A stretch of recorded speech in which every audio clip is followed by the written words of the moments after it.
Mr. President, your beloved New York City may well be led by a communist soon, Zohran Mamdani, who in his nomination speech said he will defy ICE and will not allow ICE to arrest criminal aliens in New York City. Your message to communist Zohran Mamdani. I promise I'll let the video play, but you had to have noticed he sounded like he was crying when he repeated his initial sentence.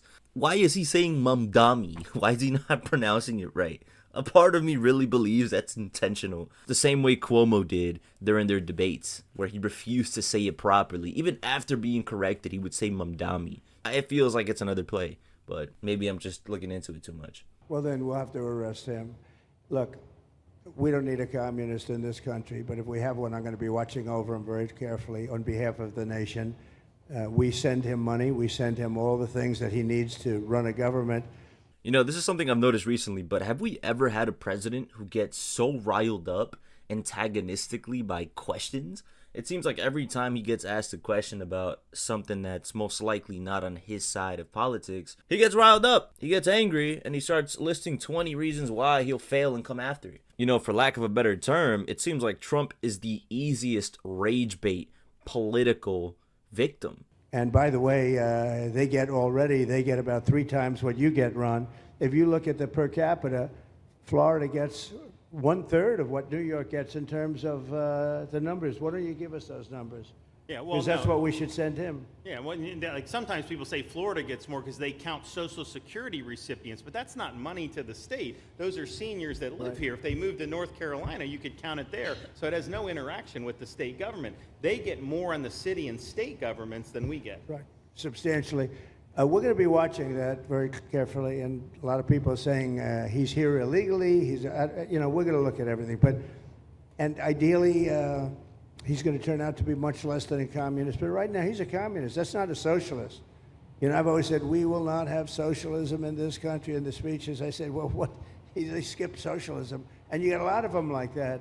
Gotta love the hypocrisy right there. You skip socialism, and we got a lot of them like that. No, it's just that every time socialism is mentioned, it automatically gets correlated with communism by people like you. And now you're over here saying that it gets skipped.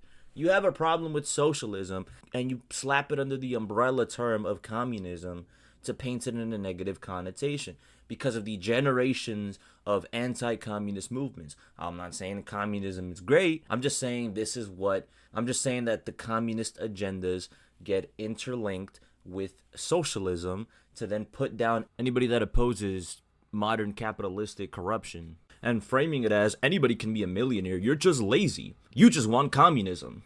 The very fact we have lobbyists in America to the extent that we have it at should let you know all you need to know about politicians and billionaires and anything that opposes the accumulation of wealth. And you see AOC, she's out there with her, bad IQ. She's out there ranting and raving about how wonderful he is. And look, so far he's winning. He still has a race to win, but so far he's winning, and he has an advantage as a Democrat in New York City.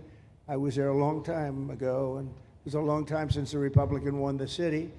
But you would think that a Republican would be able to win. Or you have a good independent running, Mayor Adams, who's a very good person.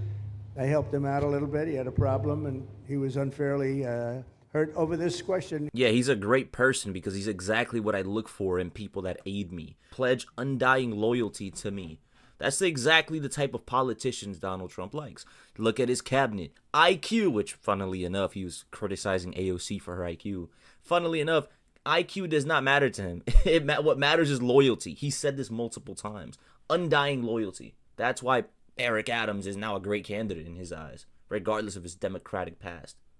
He made a statement to the effect that this is terrible. New York City can't have all these immigrants come in. And like he was indicted the following day.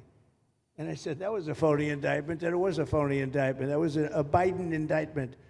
I said, don't feel bad. I got indicted 5 times every time you opened your mouth. That was a bad group. That was a very dangerous group. Well, I guess he would empathize with any politicians disgracefully accused of sexual deviancy charges now, wouldn't he? I will tell you, these were not nice people. That was the only thing they could do. They had no policy. They had no skill. They had no anything. But they were very good at that. They were vicious, horrible people. Thank you very much. It's like they say, hypocrisy is civilization's greatest virtue. Talks about nasty, vile people. Just look at everybody in your cabinet. You have a dog killer. You have people that are just subliminally dog whistling racism. This administration is straight out of a parody of a cartoon. This looks like some shit you'd see on South Park. There's no cohesion. There's no cogency in the comments that they say. There's no consistency. There's no self-awareness. It's purely just an emotionally inconsistent train of lies. Straight out of 1984.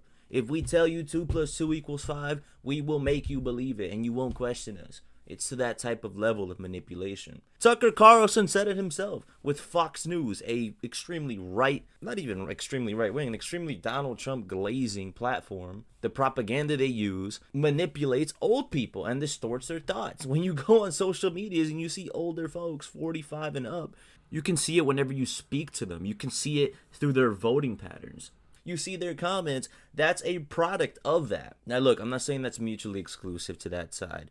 But what I am saying is that it gets abused, and it gets done, and the brainwashing continues. And it seems like we have a brand new, fresh generation of Gen Zers who are brainwashed, completely desensitized to the lines that once existed between politics and ethics, indoctrinated to listen to whatever the party tells them to listen to, which again sounds very Orwellian.